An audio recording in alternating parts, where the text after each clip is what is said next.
Hi, നമസ്കാരം. കുറേ നാളുകളായിട്ടുള്ള എൻ്റെ ഒരു ആഗ്രഹമാണ് ഒരു പോഡ്കാസ്റ്റ് ചെയ്യാന്നുള്ളത്. അപ്പോൾ നിങ്ങൾക്ക് ഇന്നത്തെ വീഡിയോനെ ഒരു പോഡ്കാസ്റ്റ് എന്നോ അല്ലെങ്കിൽ ഒരു ഇൻ്റർവ്യൂ എന്നോ പറയാം. ഇന്ന് എൻ്റെ കൂടെ ഉള്ളത് എൻ്റെ ഒരു സുഹൃത്താണ്. ഞങ്ങളിപ്പോൾ ഉള്ളത് കാനഡയിലെ ന്യൂഫൗണ്ട്ലാൻഡ് എന്ന് പറയുന്ന പ്രൊവിൻസിലെ കോർണർ ബുക്ക് എന്ന സിറ്റിയിൽ. ഞാനിവിടെ വന്ന ശേഷം പരിചയപ്പെട്ട എൻ്റെ ഒരു സുഹൃത്ത് അർജുൻ എന്ന് പറയുന്ന എൻ്റെ കൂട്ടുകാരൻ ആണ് ഇപ്പം എൻ്റെ കൂടെ ഉള്ളത്. ഇദ്ദേഹം ഒരു കലാകാരൻ കൂടിയാണ്. അപ്പം അദ്ദേഹത്തിൻ്റെ വിശേഷങ്ങളും കാര്യങ്ങളൊക്കെയാണ് ഇന്നത്തെ വീഡിയോയിൽ ഉൾപ്പെടുത്തുന്നത്. ഹായ് അർജുൻ. ഹായ്, എന്നാണ് വിശേഷം? സുഖമാണോ? ഓക്കെ. അപ്പോൾ നിങ്ങൾ ഇപ്പം കോർണർ ബുക്കിൽ വന്നിട്ട് എത്ര നാളായി? ഞങ്ങൾ കോർണർ ബുക്ക് വന്നിട്ട് 1 വർഷം കഴിഞ്ഞു. കഴിഞ്ഞ ഡിസംബറിൽ എത്തിയതാണ്. ഡിസംബർ 1 വർഷമായി. ഓക്കെ ഓക്കെ 1 വർഷം കഴിഞ്ഞു. ഓക്കെ. നാട്ടിലെവിടെയാണ്? ഞാൻ ട്രിവാൻഡ്രത്താണ്. ഓക്കെ. ആരൊക്കെയാണ് ഇവിടെ നിങ്ങളുടെ കൂടെ ഉള്ളത്? ഇപ്പം ഫാമിലി ആയിട്ടാണ്. വൈഫ്, ഞാൻ, വൈഫ്, മോള്. Okay okay okay. എങ്ങനെ പോകുന്നു നമ്മുടെ കനേഡിയൻ ലൈഫൊക്കെ? കുഴപ്പമില്ല, പോകുന്നു. വിന്റർ ആസ്വദിക്കാൻ പറ്റുന്നുണ്ട്. ഓക്കെ ഓക്കെ ഓക്കെ, കൊള്ളാം. അപ്പം നമ്മൾ അർജുൻ്റെ കയ്യിലിരിക്കുന്ന കല എന്ന് പറയുന്നത്, അർജുൻ ഒരു വയലിനിസ്റ്റാണ്. അപ്പം സംഗീതത്തെ ഇഷ്ടപ്പെടാത്ത മലയാളികളുണ്ടാവില്ല.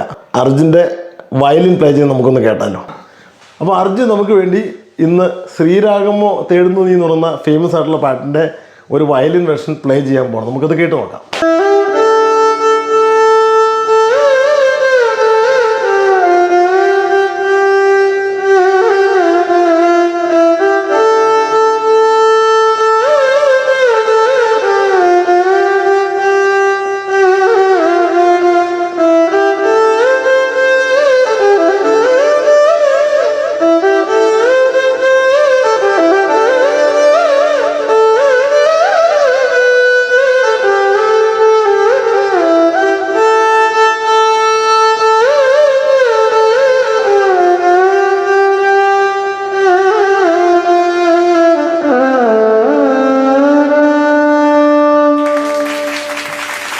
ഞാൻ എൻ്റെ ലൈഫിൽ ആദ്യമായിട്ട് വയലിൻ നേരിട്ടൊരാൾ പ്ലേ ചെയ്യുന്നത് കാണുന്നത് അർജുൻ പ്ലേ ചെയ്യുമ്പോഴാണ്. സത്യം പറയാമല്ലോ, നമ്മൾ ഈ ടി വിയിലൊക്കെ കണ്ടിട്ടുണ്ട്, അങ്ങനെ ഒക്കെയാണ് ആസ്വദിച്ചിട്ടുള്ളൂ.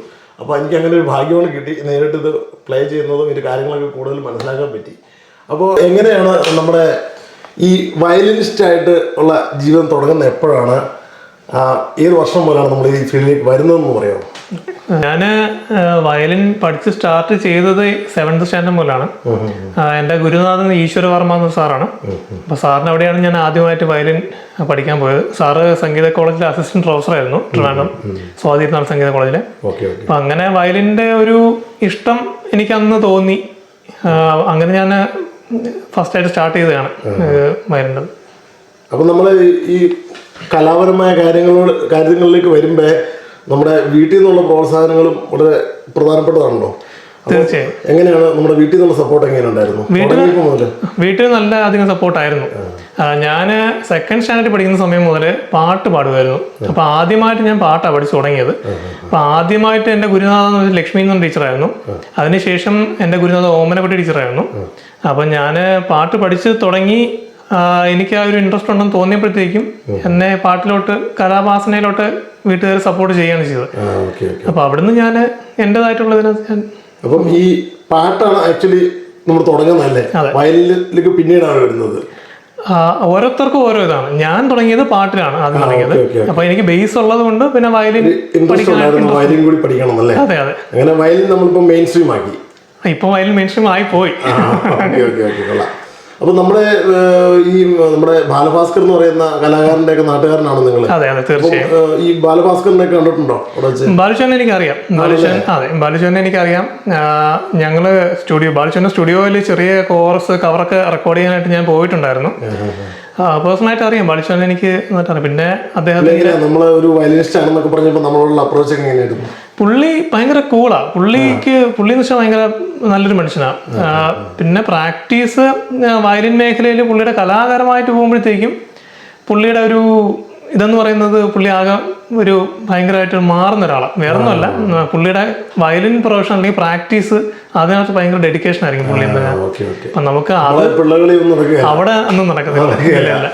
പുറത്ത് വെച്ച് കണ്ടു കഴിഞ്ഞാൽ ഭയങ്കര ഫ്രണ്ട്ലിയാണ്, ഭയങ്കര കൂളാണ്. നമുക്ക് രണ്ട് പ്രാക്ടീസിന്റെ കാര്യത്തില്, പ്രോഗ്രാമിന്റെ കാര്യത്തില്, കലാവാസനയിൽ പുള്ളി അത്യാവശ്യം നല്ല ഇതാണ്. എന്താന്ന് പറഞ്ഞാൽ മലയാളികൾക്ക് എല്ലാവർക്കും വളരെയധികം പ്രിയപ്പെട്ട ഒരു വയലിനിസ്റ്റ് ആയിരുന്നു ബാലഭാസ്കർ എന്ന് പറയുന്ന അദ്ദേഹം. ഒരുപാട് ആളുകൾ മിസ് ചെയ്യുന്നുണ്ട്. ഇപ്പോഴും നമ്മൾ അദ്ദേഹത്തിൻ്റെ പാട്ടുകളും കാര്യങ്ങളൊക്കെ ഒരുപാട് ആസ്വദിക്കും, ഇപ്പോഴും കേൾക്കുന്നു. പുതിയ തലമുറ വരുന്നവരെല്ലാവരും ഭയങ്കരമായിട്ട് ആസ്വദിക്കുന്നതാണ്. നമ്മുടെ ഈ വയലിൻ സംഗീത മേഖലയിലുള്ള അർജുൻ്റെ പുതിയ കാഴ്ചപ്പാടുകൾ എന്തൊക്കെയാണ്? അത് പുതിയ എന്തൊക്കെ സാധ്യതകളാണ്, എന്തൊക്കെ ചെയ്യണം എന്നാണ് അർജുൻ്റെ ഒരു ആഗ്രഹം? ഫ്യൂച്ചറിൽ ഒരു ഫുൾ ടൈം മ്യൂസീഷ്യൻ ആവാനാണ് എൻ്റെയും ആഗ്രഹം. നാട്ടില് നിരവധി പ്രോഗ്രാംസും ഒക്കെ ചെയ്തുകൊണ്ടിരുന്നതാണ്. സ്റ്റേജ് ഒക്കെ ഉണ്ടായിരുന്നു. അതെ, സ്റ്റേജ് ഷോസ് ഒക്കെ ചെയ്തുകൊണ്ടിരുന്നതാണ്. പിന്നെ ഓർക്കസ്ട്രേഷൻ ടീമിന്റെ ഭാഗമായിട്ടും സിംഗിൾ ആയിട്ടും ഒക്കെ ചെയ്യുന്നുണ്ട്. അങ്ങനെ ഉണ്ടാകും. നമുക്ക് ഓർക്കസ്ട്രേഷന്റെ ആൾക്കാർ തന്നെ ഉണ്ടായിരുന്നു, ബാൻഡ് പോലെ നമുക്ക് ചെയ്യുന്ന ടീംസ് തന്നെ ഉണ്ടായിരുന്നു നാട്ടില്. കൂടുതലും നമ്മൾ ചെയ്യുന്നത് സിനിമ സോങ്സ് ആണ്, സിനിമാറ്റിക് ഫ്യൂഷൻസ് ഒക്കെയാണ് ചെയ്യുന്നത്. അതൊരു ഷോ എന്ന് പറയുമ്പോൾ എത്ര മണിക്കൂറൊക്കെ പോകും? കൂടുതലും നമുക്ക് റിസപ്ഷൻ, വെഡിങ് റിസപ്ഷൻ, അതിൻ്റെയൊക്കെ ലൈവായിട്ടാണ് ചെയ്യുന്നത്. ഒരു 3 hours 4 hours മിനിമം നമ്മൾ പ്രോഗ്രാംസ് അവിടെ ഉണ്ടാവുന്നതായിരിക്കും. Okay okay. അപ്പം വേറെ മറ്റ് എന്തൊക്കെ ഇൻസ്ട്രുമെന്റ്സ് ആണ് അതിന്റെ കൂടെ വരുന്നത്? നിങ്ങൾ ഈ വെഡിങ് റിസപ്ഷൻ ഒക്കെ പോകുമ്പോഴേ വയലിൻ മാത്രമായിരിക്കുമല്ലോ, വേറെ എന്തൊക്കെ ഇൻസ്ട്രുമെന്റ്സ് കൂടെ ഉണ്ടാവും? ഓക്കെ, ലീഡ് ചെയ്യുന്ന വയലിനായിരിക്കും. അതായത് മെയിൻ ആയിട്ട് ലീഡ് ചെയ്യുന്ന വയലിനായിരിക്കും. അതിന്റെ കൂടെ സപ്പോർട്ടിംഗ് ആയിട്ട് കീബോർഡ് ഉണ്ടാവും, സിംഗർ ഉണ്ടാവും. ഉണ്ടാവും. പിന്നെ റിതം പാഡ് എന്ന് പറയും. നമുക്ക് ബീറ്റ് എല്ലാം ഡ്രംസിന് പകരം നമുക്ക് റിതം പാഡ് ഉണ്ടെങ്കിൽ ഓൾമോസ്റ്റ് എല്ലാ ഇൻസ്ട്രുമെന്റ്സും, ചെണ്ട ആയിരുന്നാലും തബല ആയിരുന്നാലും അതിൽ തന്നെ നമുക്ക് കമ്പോസ് ചെയ്യാൻ ചെയ്യുന്നു. പിന്നെ കമ്പോസർ ഉണ്ടാവും, അതിന് ഫ്ലൂട്ട് ചിലപ്പം ആഡ് ചെയ്യേണ്ടി വരും. ഓരോ കസ്റ്റമേഴ്സിന്റെ ഇഷ്ടം പോലെ.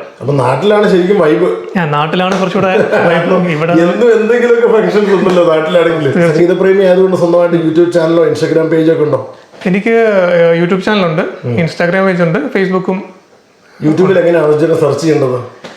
എൻ്റെ യൂട്യൂബിലെ നെയിം എന്ന് വെച്ചാൽ അർജുൻ G1888 1888. ഇതാണ് എൻ്റെ യൂട്യൂബിലെ നെയിം. പിന്നെ ഇൻസ്റ്റാഗ്രാമിനകത്ത് സെർച്ച് ചെയ്യണമെന്നുണ്ടെങ്കിൽ ARJ_UN90 ഇതാണ്. Okay, nice. അർജുൻ, ഞങ്ങൾക്ക് വേണ്ടി ഒരു 2 പാട്ടും കൂടെ പാടാമോ? തീർച്ചയായിട്ടും. ഒരു പഴയ പാട്ടായാലോ? അല്ലിയാമ്പൽ കടവിലെന്നരയ്ക്കു വെള്ളം, അന്നു നമ്മളൊന്നായി തുഴഞ്ഞില്ലേ കുതുമ്പു വള്ളം, നമ്മുടെ നെഞ്ചിലാകെ അനുരാഗ കരിക്കിൻ വെള്ളം, നമ്മുടെ നെഞ്ചിലാകെ അനുരാഗ കരിക്കിൻ വെള്ളം. അപ്പോൾ അർജുൻ, ഒരുപാട് നന്ദി. നല്ലൊരു സമയം എനിക്ക് അർജുൻ്റെ കൂടെ ചെലവാക്കാൻ പറ്റി. നല്ലൊരു ഈവനിങ് സമ്മാനിച്ച അർജുൻ ഒരുപാട് നന്ദി. Thank you so much. അതുപോലെ തന്നെ എംജോയുടെ യൂട്യൂബ് ചാനലുണ്ട്, എല്ലാവരും സപ്പോർട്ട് ചെയ്യുക, എംജോയെ സപ്പോർട്ട് ചെയ്യുക, വീഡിയോസൊക്കെ ലൈക്ക് ചെയ്യുക, ഷെയർ ചെയ്യുക. നിങ്ങളുടെ സപ്പോർട്ടാണ് നമുക്ക് ഏറ്റവും വലിയ വിജയമായിട്ട് വരുന്നത്. അപ്പോൾ എല്ലാവരും സപ്പോർട്ട് ചെയ്യുക. അതുപോലെ തന്നെ നിങ്ങൾ മറക്കാതെ തന്നെ അർജുൻ്റെ യൂട്യൂബ് ചാനലും ഇൻസ്റ്റഗ്രാം പേജും ഒന്ന് അത് നിങ്ങളൊന്ന് ഫോളോ കൂടി ചെയ്യണം കേട്ടോ. അപ്പോൾ താങ്ക് യു. ഒരു പുതിയ വീഡിയോയിൽ വീണ്ടും കാണുന്നവരെ ബൈ. എംജോ രാജൻ.